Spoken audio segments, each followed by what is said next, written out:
नमस्कार. जेव्हा मी माहेरी मोठ्या सुट्टीसाठी येते तेव्हा या घरी नक्कीच येते, कारण जर आली नाही तर ही माझ्यावर रुसून बसते आणि मग 2-3 महिने बोलत नाही आणि ती बोलली नाही तर मला चुकल्यासारखं वाटतं.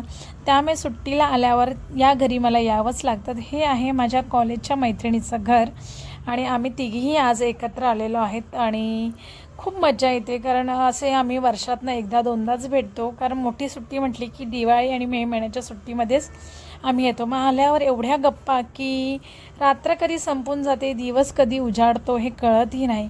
आणि आता अशी स्थिती झाली आहे की आमच्यापेक्षा आमच्या मुलांमध्ये इतकी बॉन्डिंग झालेली आहे की अक्षरशः आज हे झोपलेच नाही. रात्रभर म्हणजे धुमाकूळ चाललेला होता. ही रूम तर त्यांच्यासाठीच दिलेली होती. जवळजवळ 4:30 वाजेपर्यंत ही पोरं जागी. खूप यांनीही गप्पा मारल्या, मस्ती केली, खेळले आणि भांडले आणि रूमची अवस्था तर अक्षरशः बघण्यासारखी झालेली होती.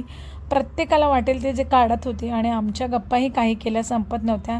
तुमचंही असं कोणत्या मैत्रिणीचं घर आहे की जिथे भेटल्यावर तुम्हाला खूप छान मस्त वाटतं आणि रिलॅक्स फील होतं? मला तरी माझ्या मैत्रिणीच्या घरी आल्यावर मला खूप हलकं वाटतं. सगळ्या गप्पा मारल्या जातात आणि मन मोकळं झाल्यासारखं वाटतं. आणि तर अशी ही मज्जा आम्ही केलेली आहे आणि या संदर्भातला डिटेलमध्ये मोठा व्हिडिओ मी बनवलेला आहे, तो दुसऱ्या दिवशीचा. कारण पहिल्या दिवशी आम्ही भेटलो तर एवढ्या गप्पा मारण्यामध्ये गुंग झालो होतो की व्हिडिओज काढायला विसरलो. आणि मग दुसऱ्या दिवशी मैत्रिणीने आठवण दिली, यार तू तर व्हिडिओ काढलाच नाही.